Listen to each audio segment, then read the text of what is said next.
Good afternoon, everyone. I'm really excited. We have brought 3 founders who are doing incredible work across the world. I would like them to start by introducing themselves. We'll start with you, Marta. Can you please go ahead? Thank you so much, Knight, and thank you so much for having me. My name is Marta Krupinska, and I spent most of my career being the youngest one in the room, and I just feel incredibly old here because all of you are so brilliant and under 30, and I was on the 2017 list, and that was notably 5 years ago.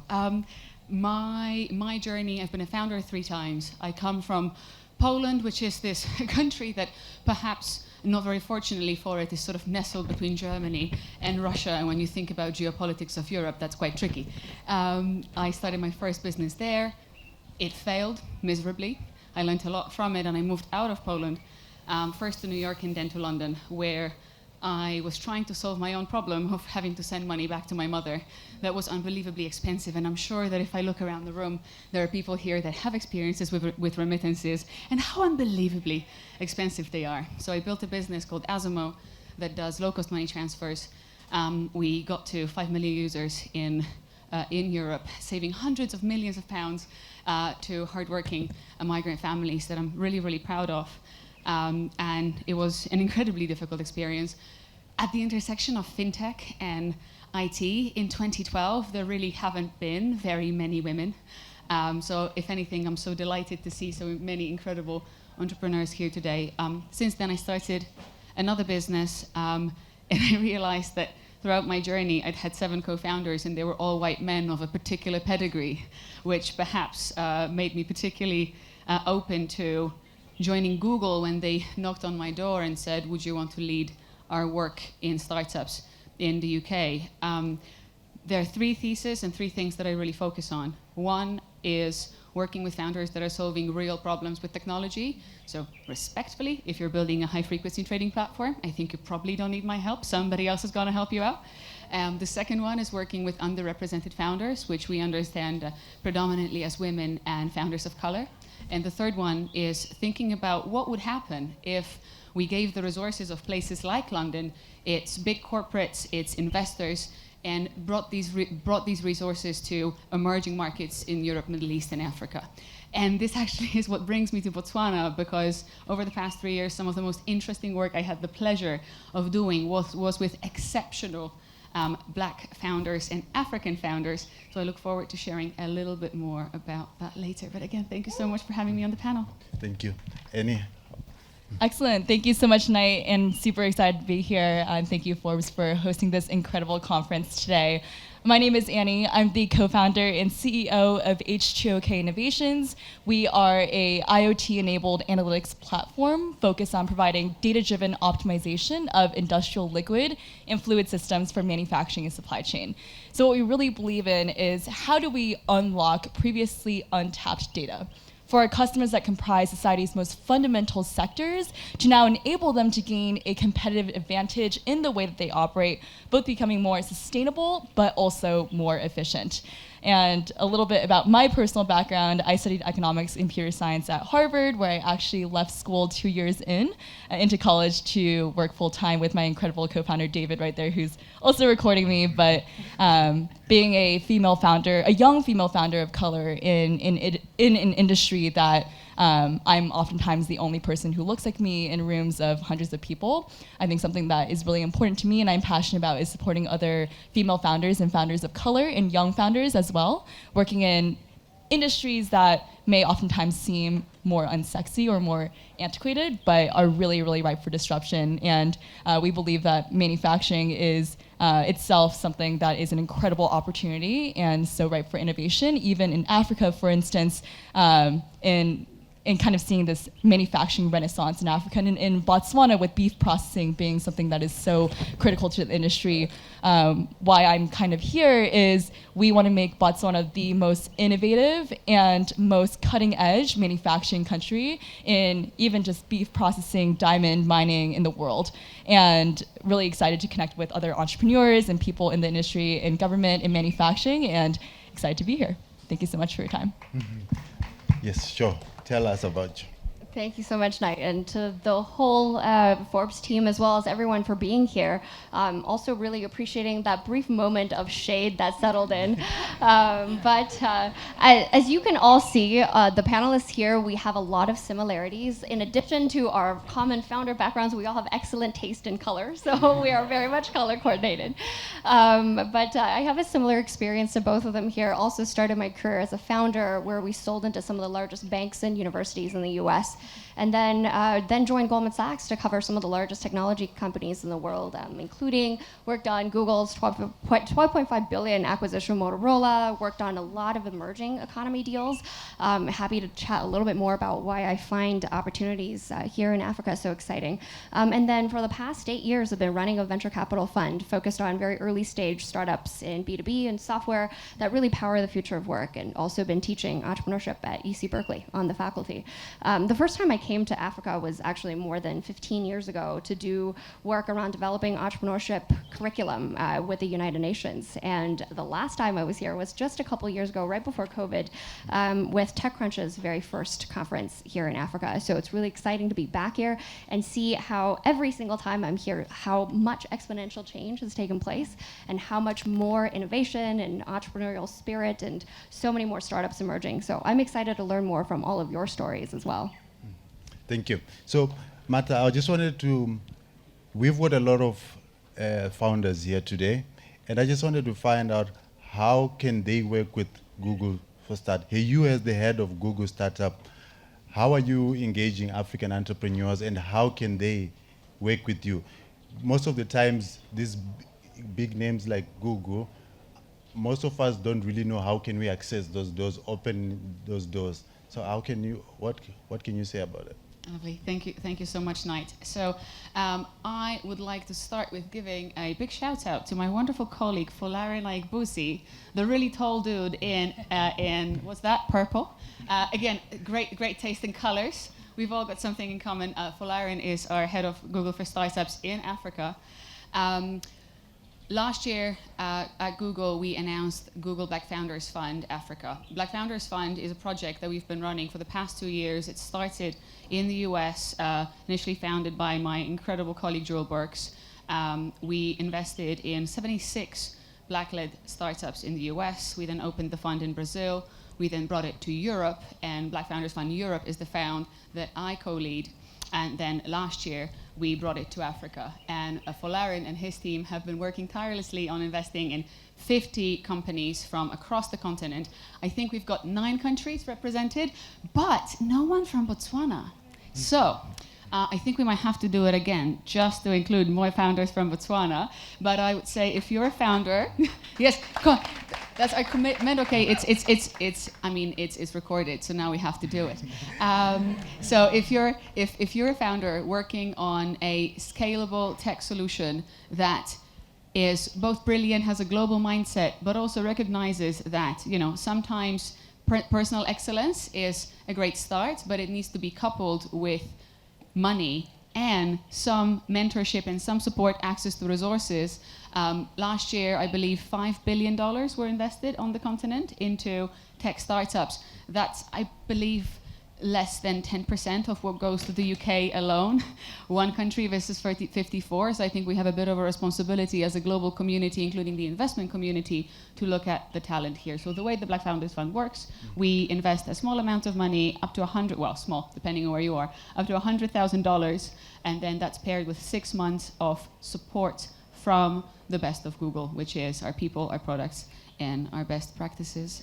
So I can't wait to see the other founders and meet the other founders that we'd be able to support and back. And again, Folarin, meet the guy, get the free Google money. So these are funds and opportunities that are there now for African entrepreneurs and globally. Yes. Well done. Let's clap for that, guys. And I'm going to come to you. You are a founder in a very male-dominated industry. For the female founders who are here, what has been guiding you to grow your business and to have that tenacity not to give up? Earlier on we spoke, you said many rooms you have entered, people didn't look like you, but you managed to make an impact globally. How can the female founders here go on from here with practical skills that you have benefited from here? Absolutely. So it's all about authenticity. And I can share with you actually an experience in our last round that we raised. So one of my mentors told me, Annie, you can either choose to present yourself as more masculine to appeal to investors, because venture capital is traditionally a very male-dominated industry, or you can stay exactly who you are and your team stays exactly who you are, because the people that you have to change yourself for or change your team for are the people you don't even want on your team anyways.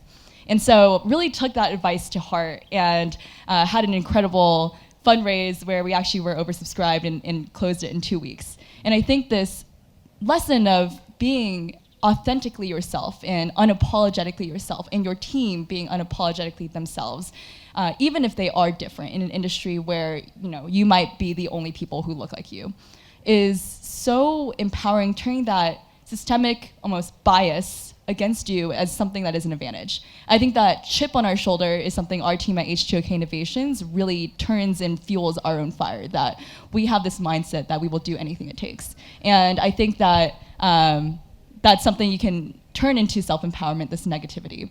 I think the mindset of, the only thing that is stopping you between creating your own startup, scalable startup, is yourself. And that having this mindset, I can do this, that as long as we put our minds together, we will solve any problem, that nothing is too difficult. And taking this creativity to solving major problems, world problems, and real problems for real people is incredibly important. And so never being complacent, always knowing that you can improve. I think humility is something really important in founders as well, that yes, you are very successful and it's incredible seeing the work that you've done, but always having this mindset of, I know I can always be better, and I know that we can always build a better product and always sell more or always build a better business. And I think that is something that fuels us at H2Ok Innovations, and something that is the advice that I would give you all. Okay, thank you so much. If it's okay to build on what Annie's saying, I think it's such an important point here. We were chatting even over lunch before on this as well. I think it's true for everyone in the audience today that I think there is the official story of what people read in our bios, but then there's also the day-to-day struggles that we deal with every day. I think not just necessarily being underrepresented in one way, but oftentimes in many others. I think what people don't oftentimes see, at least from my personal background, is my father grew up in a rural village with no running water. When I first moved to the US, I didn't even know how to pronounce the alphabet.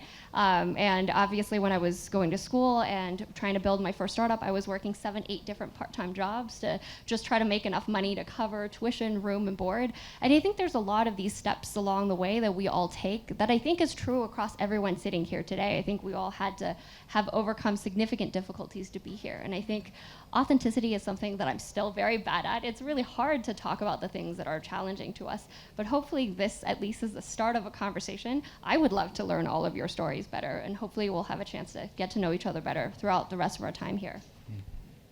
Okay, thank you.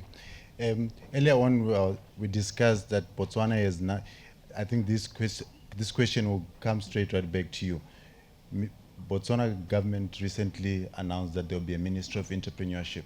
I know this is an area that really excites you, to train the entrepreneur and to have focused on entrepreneurs. What is your thoughts on Botswana having a full ministry dedicated to entrepreneurship and the education that is required around that area? Yeah, that's such a great question. So as a former entrepreneur who now invests in entrepreneurs and teach entrepreneurship, this is such an exciting development to see, because I think oftentimes people have somewhat of a misconception of what entrepreneurship is all about.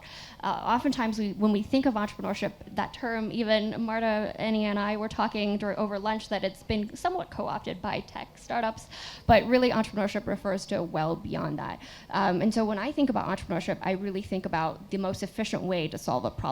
So you could absolutely be building a very small local business, but be wonderful at that and be an absolutely incredible entrepreneur.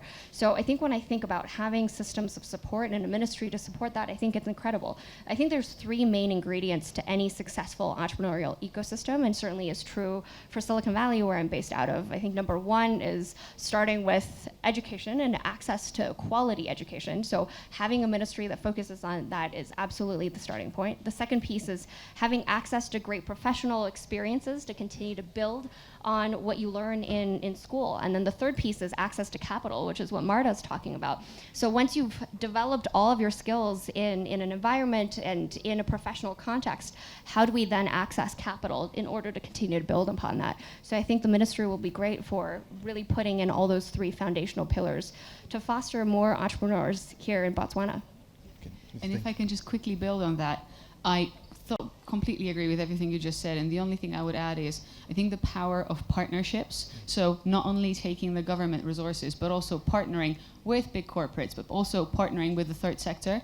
Outside of my Google work, I also chair a global charity called Youth Business International. And we have 50 members around the world that focus on entrepreneurship support. And we really think about entrepreneurship as ultimately, whether you're an artisan or you're running a taxi company or a small accountancy shop, this is the major driver for jobs. And in many countries, especially in emerging economies, entrepreneurship is an antidote to unemployment. You can't get a job, so you go create it for yourself. And just on Monday, I met with Young Africa Botswana. They're based in Gaborone, and I was learning from them about, again, how there is an aspiration for local NGOs to partner with government so that when there are funds available, that the points that you raise on then providing long-term support and saying, okay, this is how you spend this money best.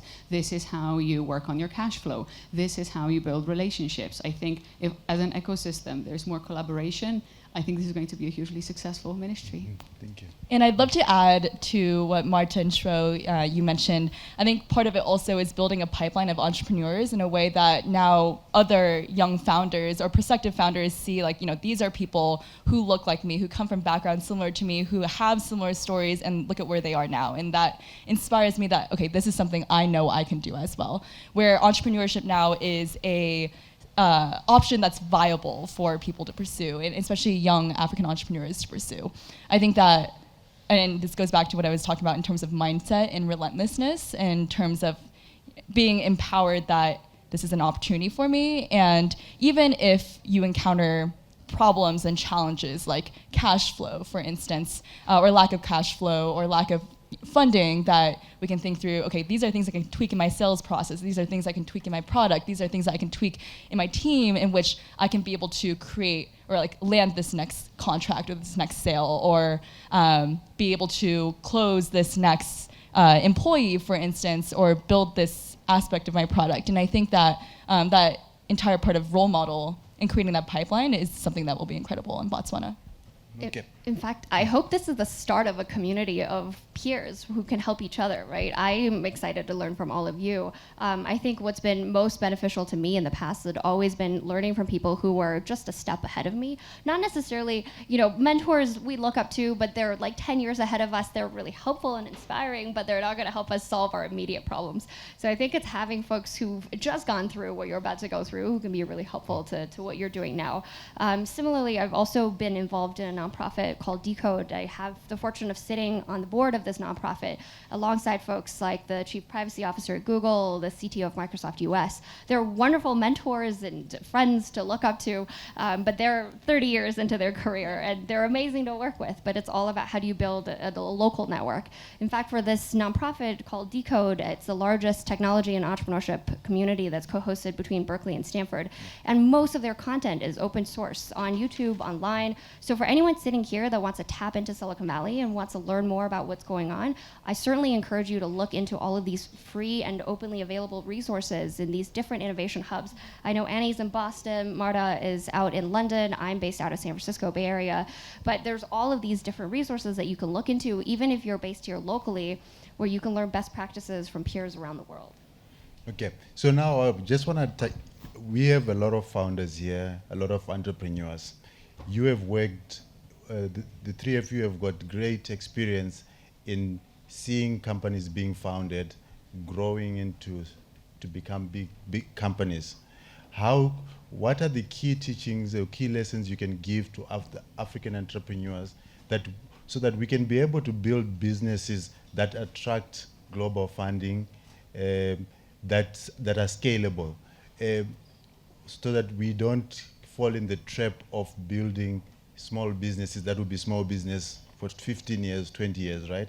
How can we scale up the business? What are the tools, and what are your organizations doing? And for example, on your side, like when you look at businesses to fund or invest in Africa, how should young entrepreneurs build their business to be attractive for an international investor to partner and to fund? I'm so glad you asked that question. I'm happy to kind of kick off, but love to hear both of your thoughts. So whenever I look at startups, I try to cut away all the different buzzwords and just look back to the fundamental business. I think it's really exciting to look at a startup that calls them an AI startup or a blockchain startup, and you have something that's really popular and top of mind now. But I think there's kind of three fundamental things that I look for at the core. You can have fancy patents, IP, and all of that, but it doesn't solve these fundamental issues. So what I look for is really, one, can the founder raise money? Number two, can their business actually make money? And three, do they have the capacity to hire people to make money, right? So can you raise money, make money, hire people to make money? That's at the core of any business, whether or not you're a tech startup. And there's kind of complications that then go into each of these pieces, because being able to navigate the chaotic environment to even figure out how you can raise capital, that's a totally different set of skills. And then whether or not you can figure out core unit economics to be making more money than you're spending on acquiring users, that's a whole other thing to sort out. And then whether or not you can inspire and hire a team to work with you, that hopefully then you get to learn from in return, that's also a really hard thing to do. So there's plenty of each of these pieces, but really at the core, I look for these three main things. Amazing. If I can add, and I think it's really interesting the point that you make on raising money, because I completely agree, and I think in relation to being able to raise money, the way that I've looked at it as a founder and now in the capacity of also investing, it's also about three things, but it was definitely about the team. Ultimately, at the earliest stages, you don't really have a product, you barely have a business. It's yourself and the people you're able to gather around this idea and solve the problem together. Then the second thing is market size. And I think this is something that's really, really key for African founders, because first of all, 70% of Africa is really young. It's such a huge opportunity. These markets are getting bigger. There's more and more money on the continent. So that means, and nobody understands these markets and these opportunities better than you. I'd build that further. I think not only should we be building for big and prosperous Africa, but also I very much believe in African founders building global solutions for global markets. And I think about people like the founder of course, this is happening to me right now. The Nigerian founder who sold his company to Stripe last year, the biggest exit that an African founder. Paystack, thank you, thanks. Again, full Aaron, what a dude. You should be here, man. He built a global business. He built a business that was acquired by one of the most successful technology companies. So I think when it comes to that ambition, it should be the ambition that goes beyond just building for your country or for your continent. Ultimately then, in the order of team, market size, then the third thing is the product. Obviously the product is really important, but in the early stages, to me at least, it often is about the vision for the product rather than necessarily the whole thing done, because, hey, you need to get that money from somewhere to be able to build it. The thing I would finish on is when I look at, and again, I have the huge privilege of looking at and comparing the performance of some founders in the US, in Europe, in Africa. The ability of African founders to bootstrap is just incredible. And if I may, I look at founders in the US who build a deck and get 5 million. Doesn't happen every day, but it's possible. And here, the frugality and the resilience and the efficiency of African founders is incredible. So, when we look at the return on the money, you put in $100,000, and these founders are coming back with that in revenue. I don't think this is happening in developed markets as much, and I think this is something you really need to back yourselves for, because the ability to build revenue, that's the real success, really. We glorify fundraising, but ultimately it's giving away a part of your business and giving away some control of your business. If you're able to just get a lot of money from your users and keep that control, that's amazing, and more equity for you and your team. Absolutely, and touching upon exactly what Marta and Shuo was mentioning earlier, being a visionary is incredibly important. Seeing, okay, what is my 7-year chess game? What is my 10-year chess game? How am I going to be the category definer in this industry I'm working in? And I think that it's so exciting in Africa that there is no such thing as legacy. There's no such thing as old, because it's a blank slate for adopting and developing the most cutting edge and the most innovative technologies in all aspects of industry. I mentioned earlier, whether in Botswana, for example, 3 different industries that kind of dominate the economy here is beef processing, or beef, diamonds, and tourism. Even example in Botswana, how do we be the most innovative and cutting edge beef processor in the entire world? How do we be the most innovative and cutting edge diamond mining diamond mining company or country in the entire world? There's no such thing as old. And I think that working, and a lot of the work that we do in H2Ok Innovations is working with big players in manufacturing and industrials in developed countries and developed markets. And things are old, things are legacy. We believe a lot in retrofitting technologies to work in the current workflows, but there is no such thing as old here. And it's only new, and it's only opportunity. And so being able to take advantage of that and innovate in whether creating a new industry or even innovating in the industries that exist here is an exciting opportunity. It's something that we at H2Ok Innovations would love to explore further as well. Thank you so much. Our time is up. So what I would just want to do is, I want you to, for all the founders that are here, just give them how you guys, give them an idea of how you guys managed to tackle the challenges. We talked about cash flow, we talked about different issues, right? But things that that could help them in this process, because sometimes we can talk about different stuff, but if we can give examples of how, as female founders, what are the challenges you actually had to go over? Awesome. So I mentioned this earlier, but turning the disadvantage, every disadvantage is an advantage. And so taking what you think is, I can't do this because of certain things, or I can't do this because I'm a female, or I'm from Africa, or there's no one who looks like me in this space. That is an advantage, because you bring a fresh perspective and are able to innovate and create creative solutions to solving major world problems and major problems that plague real people and real customers. That you have this opportunity and this edge because of who you are, and it's ultimately up to you to decide if you want to do this or not. In every hardship, it's up to you to decide if you want to overcome it or not. And I think instead of having a perspective of, I can't do this because I don't have enough cash flow, or I can't do this because I just come from this area, that no, there's no such thing as that. It's up to you to decide if you want to move forward or not. And that relentlessness and that drive and that resilience and that I will do anything it takes to build this is something that continues to fuel you, no matter if you're pre-seed or pre-equity all the way to Series B. So I'd maybe like to focus, rather than on gender, I'd like to focus on academic qualifications. So I'm very lucky in that I have a master's degree, frankly, from a university nobody ever heard about, because who heard much about Poland, sadly. But I'm sitting here between these, I've met so many people here who went to Harvard or who went to Oxford, and I think I spent a lot of time feeling inadequate, because I felt that there was this generation or this class of founders that had access to knowledge and insights that I didn't have access to for a number of reasons.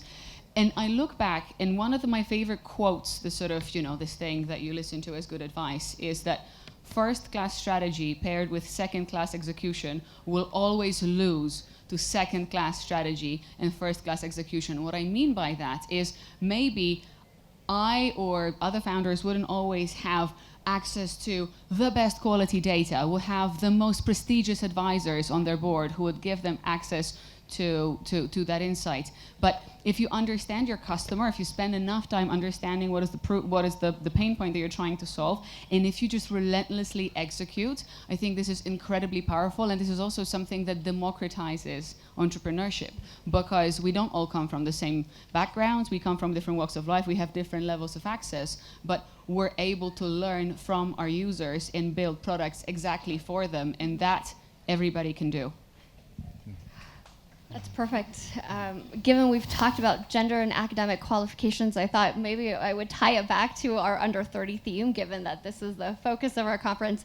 Actually, when I look at some of the latest data coming out of Silicon Valley now, I'm constantly inspired. So if we're looking at data 10 years ago, the most successful entrepreneurs raising great seed rounds and onwards, really the average age we're looking between 40s and 50s. But now if you look at the latest data from the last 3 years or so, actually the median age of successful entrepreneurs raising great seed rounds and onwards, the median age is between 29 and 31. So I think it's a really exciting change that we see, and really inspires me as to what all of you here are working on today. So I think where that really tells us is don't let any particular characteristic be a limiting factor.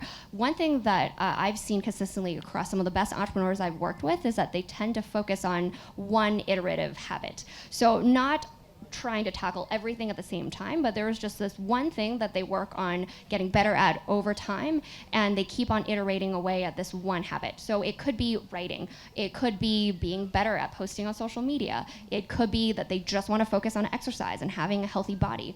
And it's this one thing they do on a periodic basis, and they repeat this over and over again. So I've had former students in my class who started with writing a blog and now has written a blog for more than 6 years. And that blog has given him the appointment to be head of product at a unicorn. And so I think it's just focusing on this one thing that you would like to improve on, even if it's something that you think you're horrible at, and then repeating that over time. It doesn't have to be that you're writing every day or even every week. Maybe it's something that you do every month or every quarter. I think the power of this iterative practice is extremely powerful when you really compound on it over time. And of course, I would love to be a resource and be helpful to anyone here. So if there's anything that I can be helpful with or intros that I can help make, please feel free to reach out. I realize I never told you how to pronounce my name. It's a very confusing one. It's Shuo. You can think of it like shushing someone and saying, whoa, she's awesome, Shuo. So hopefully that helps you find me and call out my name next time you see me wandering around. And looking forward to getting to know all of you better. Thank you. Thank you, ladies. That was our time. Thank you very much for your patience.